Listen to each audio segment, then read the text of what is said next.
आज 25 दिसंबर आधुनिक भारत का एक बड़ा शुभ दिन है, बड़ा महत्वपूर्ण दिन है। आज के दिन 2 भारत रत्न अवतरित हुए इस देश में। पहले पंडित मदन मोहन मालवीय, जो बनारस हिंदू यूनिवर्सिटी के बनाने वाले, निर्माण करने वाले और देश के माने हुए नेता, वो कांग्रेस के ऑल इंडिया प्रेसिडेंट रहे, हिंदू महासभा के ऑल इंडिया प्रेसिडेंट रहे और एक विभूति थे। जब उन्होंने बनारस हिंदू यूनिवर्सिटी बनानी थी तो लोगों में घर घर जाके पैसा इकट्ठा कर रहे थे, इसलिए उनको रॉयल बैगर भी कहा गया। जब वो निज़ाम हैदराबाद के पास पहुँचे तो निज़ाम ने मना कर दिया सहायता करने के लिए, तो वो निज़ाम हैदराबाद की चप्पल उठा कर ले आए और कहने लगे चप्पल को मैं नीलामी करके जो पैसा आएगा वो बनारस हिंदू यूनिवर्सिटी में लगाऊंगा।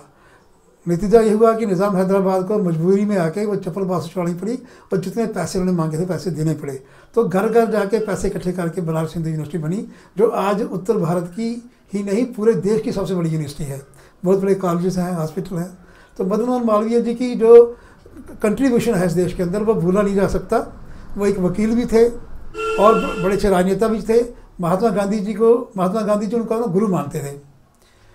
दूसरे महापुरुष हुए श्री अटल बिहारी वाजपेयी, वो देश के जन जन हृदय सम्राट कहे जाते हैं, देश के प्रधानमंत्री भी रहे हैं और 2 साल पहले तक तो वो हमारे साथ थे, जीवित थे और देश का उन्होंने बड़ा नाम ऊंचा किया।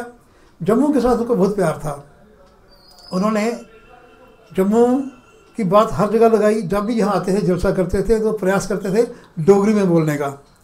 जिन दिनों यहाँ रीसेटलमेंट बिल की बात चल रही थी तो उन्होंने डोगरी में, मैंने लिख के दिया था उनको, तो वो उन्होंने एक फ्रेज़ बोली, अपनियाँ फिरन कुआरियाँ बगानियाँ तो रमतियाँ। फिर हमारे साथ हीरानगर गए तो मेला गांव है। मेला गांव पहुंचने पर एकदम थोड़ा मुझसे पूछा तो इसका बोले कि ग्रां का नाम मेला, इतने पूछना बड़ा अच्छा मेला। तो डोगरी में बड़ा रुचि लेते थे। उनका वायदा था कि मैं सरकार में आऊँगा तो डोगरी को 8वें शेड्यूल में शामिल करवाऊँगा। जम्मू कश्मीर के मामले में भी उनका बड़ा स्पष्ट नज़रिया था। वो ये कहते थे कि कश्मीर कोई समस्या नहीं है, अगर कुछ है समस्या तो उसको जमहूरियत, इंसानियत और कश्मीरियत के अंतर्गत ही हल किया जाएगा। उनका ये भी मानना था कि मित्र बदले जा सकते हैं, पड़ोसी नहीं बदले जा सकते। उनका संकेत पाकिस्तान की ओर था। उन्होंने प्रयास भी किया कि पाकिस्तान के साथ संबंध सुधरे। वो बस लेके चले गए थे। उनको लगता था कि देश को आगे लेना है, विकास करना है, प्रगति करनी है तो आगे पीछे शांत होना चाहिए, शांति का माहौल होना चाहिए। ये उन्होंने प्रयास किया, भले ही पाकिस्तान ने उनका विश्वासघात किया। तो अटल जी बिहारी वाजपेयी जब प्रधानमंत्री बने तो उन्होंने जो अपना वायदा था डोगरी को 8वें शेड्यूल में लाने का, वो पूरा करने की बात हुई। हम लोग उनको बार बार मिलने जाते थे। जम्मू से बहुत से डेपुटेशन जाते थे। जम्मू में भी बड़े धरने होते थे, बड़े प्रस्ताव पास किए गए, डेपुटेशन गए। तो उसके बाद जब समय आया, अटल जी ने अपना वायदा भूला नहीं था। वो कहने लगे इस पार्लियामेंट सेशन में 2003 की बात है कि हम डोगरी को 1 शेड्यूल में लाएंगे। मैं इन दिनों दिल्ली में ही था।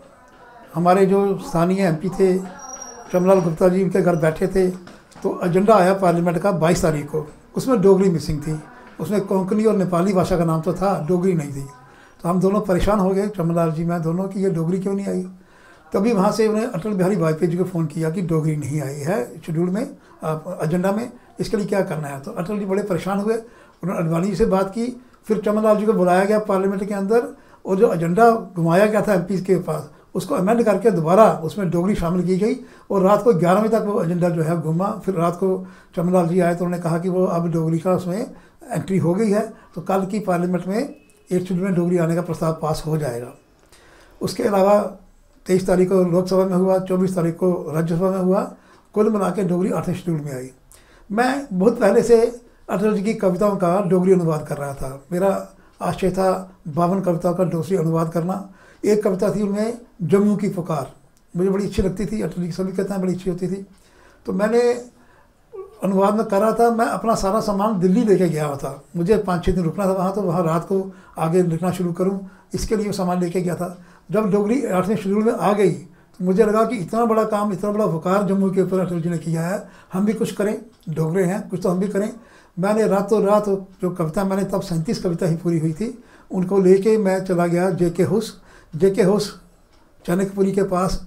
बाहर एक टाइपिस्ट बैठता है, कंप्यूटर टाइपिंग करता है, जो अंग्रेज़ी और हिंदी में करता है। अब हिंदी टाइपिस्ट से डोगरी लिखवानी बड़ा मुश्किल काम था। 2 रात और 1 दिन पूरा लगा के मैं उसको बैठ के और डोगरी में टाइप करवाया और फिर जल्दी जल्दी में स्पाइरल बाइंडिंग की। 25 तारीख को अटल जी का जन्मदिन था। सब लोग कोई ना कोई भेंट लेके जा रहे थे। मैं और मेरे एक साथी और भी साथ थे। हमने वो वायरल स्पाइरल बाइंडिंग में वो जो कविताएँ थी बाइंड की हुई वो जाके उनको भेंट की। अटल जी ने मुझे कहा कि कोई कविता डोगरी की पढ़ के सुनाओ। तो मैंने जल्दी कविता पढ़ी, सुनाई तो बड़े प्रसन्न हुए। किताब उन्होंने हाथ में ली और माथे साथ लगा के उन्होंने अपने पास रख दी। वापस आ गए। उसके बाद किताब छपवाने का कोई सिलसिला नहीं बन रहा था। फिर बड़ी देर के बाद ये किताब छपी है, ये मेरे हाथ में है। इसमें मेरा चित्र भी है, अटल जी का चित्र भी है पुराना, और उसके बाद पीछे हम अटल जी को जब मिले थे उसका चित्र भी है। तो ये किताब बहुत से लोगों को मैंने दी हुई है और इसमें कविता का अनुवाद है। अटल जी को अपने जीवन में भूल नहीं सकते हैं, देश का कोई भी व्यक्ति भूल नहीं सकता है। आज जो केंद्र की स्कीमें आ रही हैं, कहीं ना कहीं मुझे अटल जी की सोच की परछाई इसमें दिखती है। उन दिनों काम के बदले अनाज की स्कीम चली थी कि विकास करो आप तो मजदूरी नहीं मिलेगी, आपको अनाज मिलेगा। उससे बड़ा लाभ हुआ। गाँव के अंदर ढक्कियाँ बन गई, बौलियाँ बन गई, थड़े बन गए, बड़ा कुछ हुआ। तो वो एक सस्ता तरीका था। आज मोदी जी ने कैशलेस ट्रांजैक्शन शुरू की है। शायद उसी की छाप है कि कैश का इस्तेमाल कम हो और आदान प्रदान चीज़ों का होता रहे। आज जैसे मोदी जी नवाज शरीफ के घर चले गए शादी में, ये मुझे याद आती है अटल जी जब बस लेके पाकिस्तान चले गए थे। पड़ोसी के साथ तालमेल बना के रखना हमारे देश के लिए बड़ा आवश्यक है। अगर सीमा पर शांति होगी तो विकास अच्छा हो सकेगा। ऐसे बहुत सी स्कीमें मैं नोट करता रहता हूँ जिसमें अटल जी की छाप है। अटल जी की सोच को कश्मीर के अंदर भी लोगों ने बड़ा सराहा और जम्मू के लोग तो सराहते ही हैं और पूरे देश के लोग सराहते हैं। इस अवसर पर मैं इन दोनों महापुरुषों को, श्रीमान पंडित मदन मोहन मालवीय जी और श्रीमान अटल बिहारी वाजपेयी जी, दोनों को श्रद्धांजलि अर्पित करता हूँ। और मैं सोचता हूँ कि ये हम सब के लिए, खास करके आधुनिक पीढ़ी के लिए एक आदर्श हैं। इनके आदर्शों पर चलना चाहिए।